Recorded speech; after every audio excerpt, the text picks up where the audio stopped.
अगले क्वेश्चन में हमको देखना है यहाँ पर पूंजी पर ब्याज और आहरण पर ब्याज। इसके पहले जो बताया था मैं कि उस क्वेश्चन में दिया था कि पूंजी पर ब्याज देना था लेकिन नहीं दिया गया, तो उसके संबंध में हम विवरण तालिका बनाते थे और उसको हल करते थे और समायोजन प्रविष्टि किए। इसके बाद अब अगला क्वेश्चन जो बता रहा हूँ वहाँ पे पूंजी पर ब्याज के साथ साथ आहरण पर ब्याज के संबंध में भी रहेगा और क्वेश्चन देगा वहाँ पर कि पूंजी पर ब्याज देना था नहीं दिया गया और आहरण पर भी ब्याज देना था नहीं दिया गया, इसके लिए आवश्यक समायोजन प्रविष्टि कीजिए। तो इसके लिए भी एक विवरण तालिका बनेगा और इसका प्रारूप थोड़ा सा चेंज हो जाएगा। काम वही करेंगे लेकिन विवरण तालिका वही बनेगा, प्रारूप थोड़ा सा चेंज हो जाएगा। विवरण तालिका बनाने के बाद ही जब हम राशि निकालेंगे तब उसका वहाँ पर समायोजन प्रविष्टि किया जाएगा। पहचान क्या रहेगा इसका यहाँ पर, तो पूंजी पर ब्याज के साथ साथ आहरण पर ब्याज का भी यहाँ पर उल्लेख रहेगा। तब समझ जाना है हमको कि यहाँ पर इस प्रकार की विवरण तालिका का प्रयोग किया जाएगा। तो सबसे पहले चलते हैं अपन क्वेश्चन में, क्वेश्चन को समझेंगे फिर उसका हल देखेंगे। क्वेश्चन नंबर 28 देखेंगे, page number 1.81। Question number 28 page number 1.81। ध्यान से क्वेश्चन को समझेंगे पहले, फिर अपन हल करेंगे उसको। क्वेश्चन दिया है, वर्ष के लाभ एवं आहरण का लेखा करने के बाद 31 मार्च 2017 को समाप्त होने वाले वर्ष में ए, बी तथा सी की पूंजी खातों में क्रमशः 40,000, 30,000 और 20,000 रुपये का शेष था। पूंजी शेष दिया हुआ है कितना, 40,000, 30,000, 20,000 रुपये का शेष था। बाद में पता चला कि पूंजी पर 5% की दर से ब्याज जमा करना था और आहरण पर ब्याज लगाना भूल गए। बात समझ आया? पूंजी पर भी ब्याज जमा करना था और आहरण पर भी ब्याज लगाना भूल गए, दोनों का उल्लेख हो गया यहाँ पर। आगे आहरण पर ब्याज निकाल कर दे दिया है यहाँ पर, क्रमशः 250, 180 और 100 रुपये था। आहरण पर ब्याज कितना था, 250, 180 और 100 रुपये था। वर्ष में फर्म को 60,000 रुपये का लाभ हुआ था। कितने का लाभ हुआ था, 60,000 रुपये का लाभ हुआ था। साझेदारों ने क्रमशः 10,000, 7,500 तथा 4,500 रुपये का आहरण किया था। साझेदारों ने निकाला भी था, आहरण किया था। उनका अनुपात दिया है, वे 3:2:1 के अनुपात में लाभ बांटते हैं। उक्त भूल सुधार के लिए 1 अप्रैल 2017 को आवश्यक प्रविष्टि कीजिए। तो यहाँ पे हमारा 1 अप्रैल जो है अंतिम वर्ष है, तो साल से कब शुरू होता है यहाँ पे, 1 मार्च, 1 अप्रैल से 31 मार्च। 1 अप्रैल जो है हमारा वर्ष का प्रारंभिक दिन है, तो वर्ष के प्रारंभ में प्रविष्टि कीजिए बोल रहे हैं यहाँ पर। वर्ष का प्रारंभिक है हमारा 1 अप्रैल, तो ये अंतिम कब होगा, 31 मार्च। 1 जनवरी को प्रारंभ होता है तो ख़त्म कब होता है, 31 दिसंबर। इस समय को हमको यहाँ पे ध्यान देना है। तो सबसे पहले जब हम बनाएंगे पूंजी पर ब्याज और आहरण पर ब्याज के समायोजन के लिए जब दिया रहेगा तो विवरण तालिका बनाना है। ध्यान से देखेंगे, विवरण तालिका ऊपर हेडिंग रहेगा। विवरण तालिका देने के बाद कॉलम खींचेंगे अपन। पहला कॉलम रहेगा विवरण, विवरण के बाद जितने साझेदार हैं, एक है, दूसरा कॉलम ए, फिर बी और फिर सी और लास्ट योग। कितना कॉलम बना देंगे, 1, 2, 3, 4, 5। कितना कॉलम बनेगा यहाँ पर, 5 कॉलम बनेगा। विवरण, फिर साझेदारों का नाम, जो साझेदार है यहाँ पर, तो साझेदार ए, साझेदार बी, साझेदार सी और यू। अब हल करने के लिए आपको यहाँ पे सूत्र याद रखना है। मैं यहाँ हल करने जा रहा हूँ, उसके पहले आप सूत्र लिख लोगे। क्या सूत्र होता है यहाँ पर, पूंजी प्लस आहरण माइनस लाभ।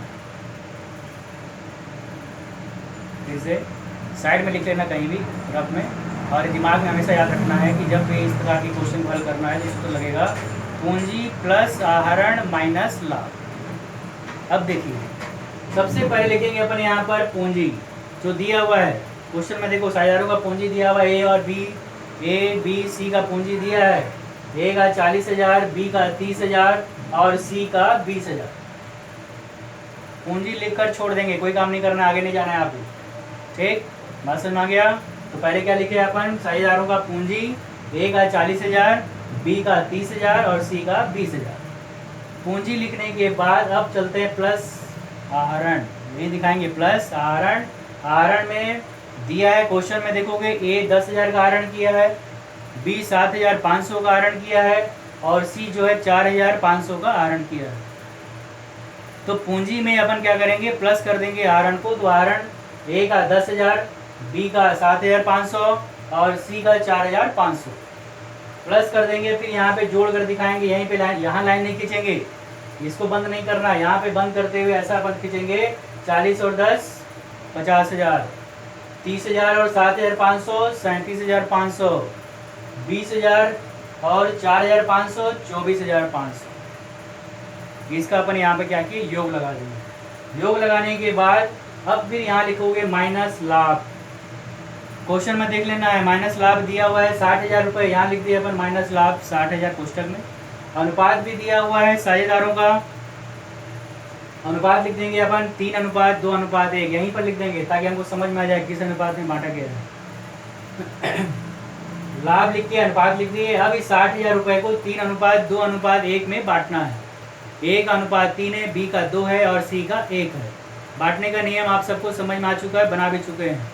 फिर एक बार देखेंगे किस प्रकार से बांटेंगे। तो ए के लिए 60,000 गुणित 3 उसका भाग और बटे तीनों का योग 6। तो 60,000 गुणित 3 बटे 6 करेंगे तो हमारा लाभ ए का निकलता है 30,000। कितना आता है, 30,000। फिर दूसरे का वैसे करोगे, 60,000 गुणित 2 बटे 1, 60,000 गुणित 2 बटे 1 करेंगे तो ये कितना आएगा, 20,000। इसका आ गया 20,000। फिर करेंगे अपन 60,000 गुणित 1 बटे 6, तो ये आएगा आपका 10,000। ठीक है यहाँ तक। अब ये क्या करेंगे, इसको माइनस करना था लाभ को, जोड़ने में आया था जो, उसके योग में से अब 50,000 में से माइनस करेंगे 30,000, ये आएगा हमारा 20,000। 50 में 30 को माइनस किए, कितना आया, 20,000। 37,500 माइनस करेंगे उसमें से अपन 20,000, तो ये निकलेगा अपना 17,500। ठीक है यहाँ पे। फिर अगले का है यहाँ पर 24,500, उसमें से माइनस करेंगे 10,000, तो ये निकलेगा 14,500। ये जो माइनस करने पर आया अपना, ये कहलाता है वास्तविक पूंजी। क्या कहलाएगा, वास्तविक पूंजी। वहां लिखना वास्तविक पूंजी, ये आ गया। वास्तविक पूंजी निकालने के बाद लाइन खींचकर इसको हम यहाँ पे इस प्रकार से बंद कर, इतना काम हो जाएगा। इतना काम करने के बाद अब पूंजी निकल चुका है, तो हमको अब प्रारंभिक इस पूंजी से कोई लेना देना नहीं है। अब जो है हमारा यहाँ पे सूत्र लगेगा, पूंजी पर ब्याज माइनस आहरण पर ब्याज। क्या लगेगा, पूंजी पर ब्याज माइनस आहरण पर ब्याज। तो पूंजी पर ब्याज हम किसका निकालेंगे, जो घटाकर वास्तविक पूंजी आया है, उस वास्तविक पूंजी का हम ब्याज निकालेंगे। ठीक है। अब वास्तविक पूंजी हमारा ए का निकला 20,000 और पूंजी पर दर है 5%, तो 20,000 का निकालेंगे अपन 5%, तो पूंजी पर ब्याज लिख कर यहाँ लिखोगे 1,000। दूसरे का बी का निकालेंगे 5%, 17,500 का, ये आएगा 875। कितना आएगा, 875। 14,500 का 5% निकालेंगे, यानी 14,500 गुणित 5/100, तो ये निकलेगा आपका 725। ये आ गया पूंजी पर ब्याज। पूंजी पर ब्याज आने के बाद अब माइनस करना है वहाँ पे आहरण पर ब्याज। फिर लिखेंगे अपन यहाँ पर माइनस आहरण पर ब्याज। फिर आहरण पर ब्याज निकाल कर दिया हुआ है, ए का 250, बी का 180 और सी का दिया है 100। अब इसको हम घटाएंगे यहाँ पर, तो 1,000 में से 250 को घटाएंगे तो 750, 875 में 180 घटाएंगे तो 695 और 725 में 100 को घटाएंगे तो 625। घटाने पर जो ये अमाउंट आया, इसको हमको लिखना है यहाँ पर रकम मिलना था। क्या लिखेंगे, रकम मिलना था। और इसका जो हम योग लगा देंगे इसी का, तो ये तीनों का जब योग लगाएंगे तो ये आपका योग निकलेगा 2070।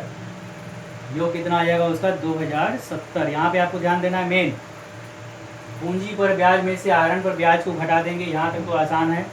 घटाने पर जो राशि आती है उसको लिखना है हमको यहाँ पे रकम मिलना था। घटाने पर जो राशि आती है उसको क्या लिखना था, रकम मिलना था। और मिलना था लिखने के बाद इसका लास्ट में योग लगा दोगे, इस योग कॉलम में 2070। इतना काम करने के बाद फिर नीचे लिखना है आपको रकम मिला। क्या लिखना है, रकम मिला, तो रकम पे मिला तो मिला का अमाउंट कहाँ से आएगा? तो जो हम योग लगाए अभी लास्ट में 2070, उस 2070 को जो अनुपात दिया रहेगा, यहाँ पे अनुपात दिया है आपका 3:2:1, तो उस 3:2:1 में क्या करना है, उसको बांट देना है। तो 2070 गुणित 3/6 करेंगे तो ए का भाग निकल जाएगा 1035। कितना निकलेगा? 1035। फिर दूसरे बी का निकालेंगे 2070 गुणित 2/6, ये निकलेगा बी का 690। फिर सी का निकालोगे 2070 गुणित 1/6, तो ये निकलेगा 345। ठीक है, यहाँ तक बात समझ में आ गया। अब इसके बाद अगला काम करेंगे, तुलना करेंगे हम। रकम मिलना था, रकम मिला तो कम मिला कि अधिक मिला, इसको देखेंगे हम। और इसके बाद जो है समायोजन प्रविष्टि की जाएगी। तो यहाँ तक बात समझ में आ गया है। अब इसको जो है रकम मिलना था, रकम मिला, ये निकल गया है, इसका अंतर निकालते हैं। अंतर निकालने के बाद आपको बताते हैं किस प्रकार से काम करेंगे, ध्यान रखेंगे। आगे देखेंगे अपन जो अंतर निकालेंगे। तो जब एक अंतर निकाले तो एक को जो है 225 रुपये का अंतर निकला, 285 रुपये का अंतर निकला।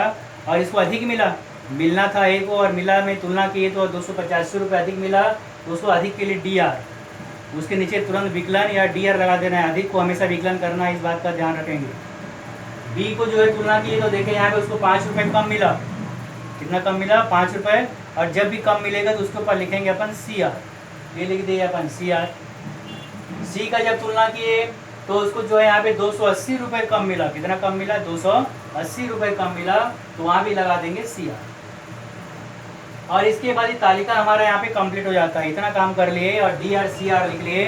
तुलना करने के बाद हमेशा ध्यान रखना है, मिलना था मिला, मिलना था इतना, मिला इतना। तुलना जब करेंगे तो जब अधिक मिलेगा तो डी आर लगा देना है, कम मिलेगा तो सी आर लगा देना है। डी आर मतलब डेबिट यानी विकलन, और सी आर यानी क्रेडिट यानी समाकलन।